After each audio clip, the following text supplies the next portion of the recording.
Here at the WBA Super Lightweight Champ of the World, Kaylee Reis, have the fights in Philadelphia. Now that you're, I guess, mostly a Philadelphia resident now, you're indoctrinating yourself in the Philly fight scene. What do you think of it?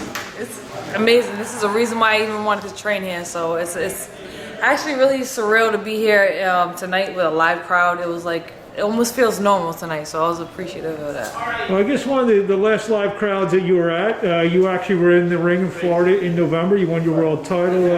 What's been going on since November? Just always grinding. We helped train Ebanie Bridges for her title fight, and it's amazing to be in camp with her and also be training her. We have a title defense hopefully scheduled for August 14th against Erica Farias. That's what we want. We don't know. It's a tentative date and a tentative opponent, so we just stay ready so we never got to get ready. Are we sort of breaking a little news here possibly? Or what? A little bit. I mean, that's what we want to do. We don't know if it's going to be what's going to happen. As you guys saw, if you follow social media, we have a little beef with the team McCaskill, so, you know, hopefully that will happen. Obviously, the 140-pound division is hot right now, but I want to fight Jessica McCaskill, and I want to defend my title against Erica Farias, so we'll see what happens. You mentioned real quickly the fight in England where you worked at dinner, you and your fiance Brian, who keeps photo bombing us. That was one of the best fights, female, male, whatever. What an amazing fight, and I guess. I don't know, you consider, being involved with that fight, maybe even a highlight of your career, being involved in a fight like that? I mean, it was amazing being on the coach side and the technical side of things and having a different perspective and working with somebody is such a boxer and a student of the game as Ebanie Bridges. It was amazing. She lost the fight, but she didn't lose anything. She fought like Arturo Gatti. Like, that is one of the women's boxing newest prodigy right there. So it was amazing to work with her, be alongside her, and also be able to be on the matchroom stage, even if it was on the coach's side. So I'm looking forward to the future with her and working on the coach side, and the sky's the limit with her and us.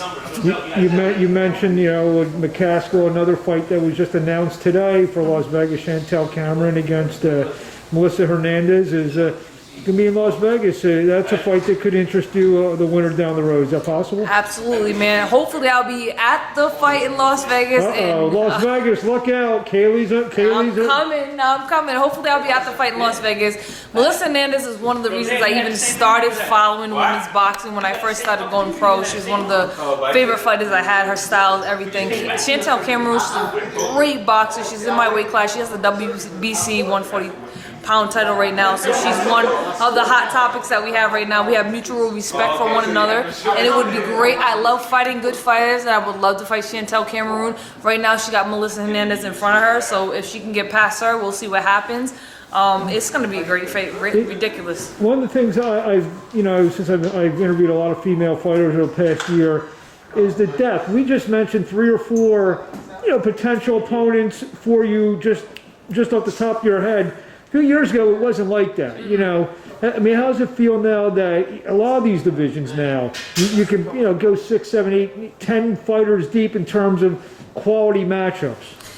From like 118 to like 160, there's so many talented female fighters, and from 135 to 154 or 160 in my weight division that matters, there's so many different matchups. So the Jessica McCaskills or the Katie Taylors are not the only one that matters. You have 4 different champions in 140, and there's so many different ways you can match up, either going 1 up, 2 up, 1 up, 1 down, 2 down. So it's amazing to be even in the mix right now. Women's boxing is on fire. So I'm just elated that I'm even in this mix right now. So, we made the choice to go down to 140. It was a good choice, and it was a choice that I couldn't even made by myself because most of my career I had no promoter, no manager, and they made those decisions for me. So the sky's the limit right now. We have so many different matchups, not just myself, but everybody from 130 to 140, even Michaela Mayers, that she might even hop up to 140, 147 to have some fun with the girls.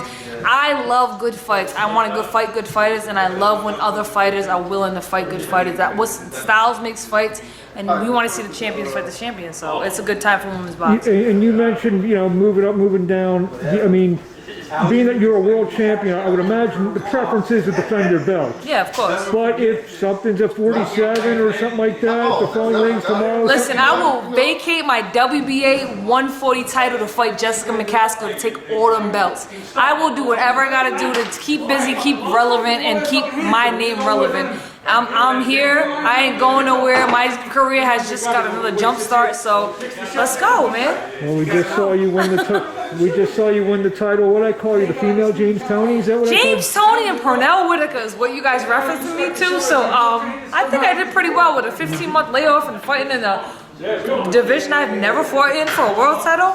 I'll take that, Pernell and James Toney. Okay. Well, hopefully we'll see you August 14th or somewhere thereabouts. Thanks, Kaylee. Thank you so much.